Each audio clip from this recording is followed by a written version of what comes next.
You are listening to episode 90 of the Nicole Banks podcast, Cancer Sucks, Coping and Caring for Yourself in Difficult Times.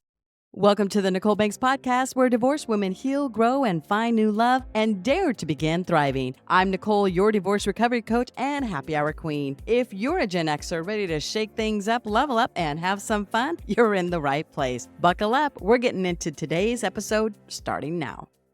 Hello, and hey, friends. Welcome back to the Nicole Banks podcast, where we serve up inspiration, real talk, and maybe a little spiked lemonade to help you navigate life's toughest seasons. I am your host, Nicole Banks, your divorce recovery coach, course creator, and fellow warrior on this journey we call life. Today's episode is a bit heavier because we're diving into a topic that I know many of us have been touched by: cancer. Yep, I said it. Cancer sucks.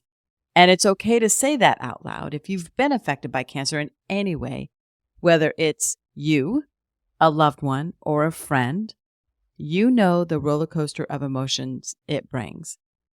Just last week, I've had a couple of gut-punching phone calls that really hit close to home. One of our amazing listeners, whose husband's been battling bone cancer, we've spoke, and the love, the fear, the exhaustion, it is all there. And it's all so raw. And then, as if the universe was trying to make a point, a dear friend called me last Thursday to share that she's been diagnosed with throat cancer. It's like when it rains, it pours. Am I right? Some of you know that I lost my dad to pancreatic cancer if you've been listening to the show for a while. Watching someone you love go through that kind of pain and feeling utterly helpless is an experience that changes you forever.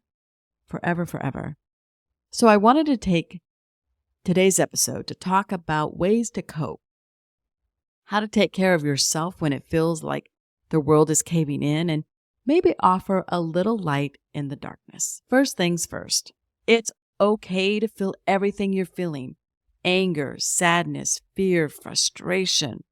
It's all valid. Cancer doesn't just affect the body, it affects the mind, the heart, the soul, and everyone in its orbit. You're allowed to be mad at the universe.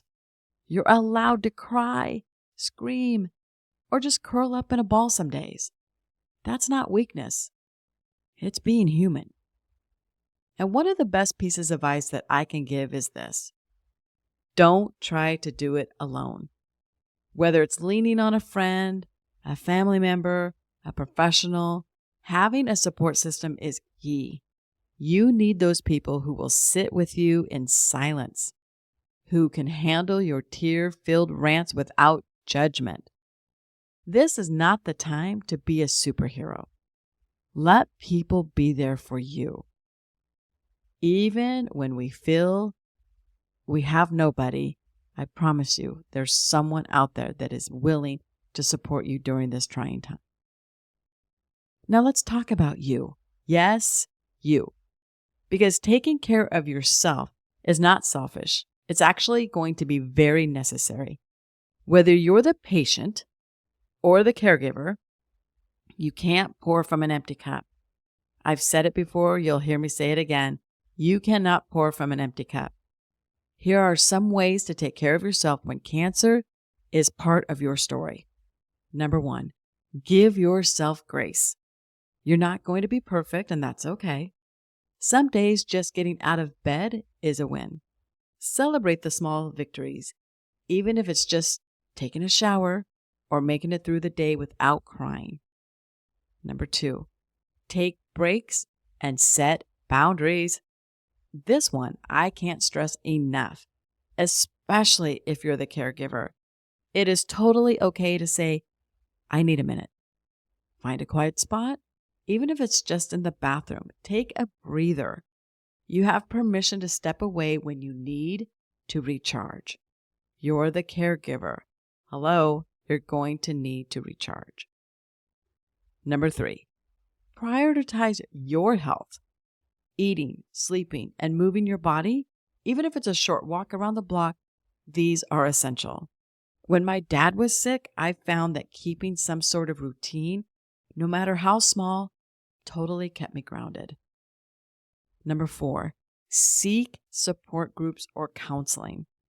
Now, this could be an online group, a local meetup, talking to a therapist or a counselor, a grief coach. Having a safe space to vent, share, or just listen can truly be a lifesaver. You're not alone in this. Sometimes, despite all the fight, love, and hope, cancer takes someone we love. And it hurts.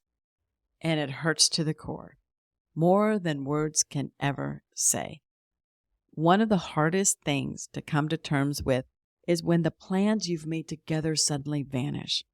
You're left standing there with this giant void where your person used to be. So what do you do when the person you thought you'd spend the rest of your life with is gone? Or the person you could always turn to for advice is no longer there? Or the person who you looked up to isn't with us? It's okay to feel lost. You're grieving not just the person, but the life you had imagined. The trips you didn't take, the quiet mornings together, the future you both planned. It's okay to feel robbed because you were. But here's the thing. Your loved one's story may have ended, but yours didn't. And as hard as it is to imagine right now, there is still life left to be lived. And they would want you to find your way back to it. So here are a couple of things we can do. Honor their memory. Find small ways to keep them with you. Maybe it's wearing their favorite sweater, cooking their favorite meal, or even just talking to them in your head. Create a new tradition that honors them and keeps their spirit alive. When my daughter was married in Sedona, her future husband had lost his grandparents who meant so much to him. And of course, my dad was my daughter's grandpa. She adored my dad, and it was a mutual feeling. So how they honored them was they had put 8x11 in the seats they would have sat in had they been present. Even though they weren't physically there, they were in spirit, and it was such a beautiful honor. It just was amazing. Then when they shifted everything to the meal, those photos sat up on a table next to their table so they could see them as well. It was just a beautiful honor. I felt very touched. It truly felt like my dad was present, and I'm sure it felt for my son-in-law, his grandparents were present, so that was pretty cool. Don't rush your grief. There's no time limit on how you should feel or when you should start feeling normal again. Grief doesn't have an expiration date, and some days will be harder than others, and we want to take each day as it comes. Nothing wrong with that. We also want to redefine your future. It's okay to slowly start dreaming again. It won't look the same, and that's okay. Start small, and maybe it's trying something new, picking up an old hobby, or just allowing yourself to enjoy a moment without guilt. It's about finding joy again, step by tiny step. Lean on people, friends, family, support groups. These are your lifelines. Let them in. And if you're struggling to move forward, don't hesitate to reach out for professional help. You don't have to carry this alone. The plans may have changed, but your loved one's impact on your life is forever. It's okay to carry their memory forward with you as you start to rebuild. And it's okay to laugh, love, and find happiness again. It's not forgetting them. That's honoring the life you still get to live. It's easy to get lost in the darkness, but don't forget the hope is still there. It's in these little moments, like a smile, a shared laugh, a quiet cup of coffee in the morning. It's in the love you give and receive, even on the hardest days. Sometimes hope looks different than what we expect, and that's okay. To anyone listening who is walking this path right now, my heart is with you. And if you need someone to talk to, please don't hesitate to reach out. This community is here for you. and we are stronger together. I am sending all of my love to our listener whose husband is bravely fighting bone cancer, and to my dear, dear friend who is fighting throat cancer, and to each of you who have felt the sting of this terrible disease. Remember, it's okay not to be okay, and it's more okay to lean on others. Cancer may suck, but you don't have to face it alone, and we're in this together, and we'll get through it one day at a time. Thanks for tuning in today. If you found this episode helpful, please share it with someone who might need a little extra light.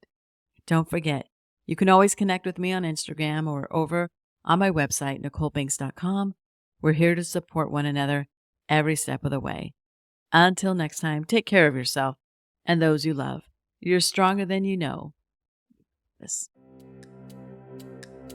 That's a wrap for today's episode. I hope you're feeling as refreshed as a spiked lemonade on a hot day. If you love what you heard, don't forget to subscribe, leave a review, and spread the love. Want to go deeper? Check out my courses, women's retreats, and the Dare to Begin membership, where we put everything we've learned into action. NicoleBanks.com. Don't forget, I spell my name with an H. NicoleBanks.com. Until next time, keep leveling up and dare to begin.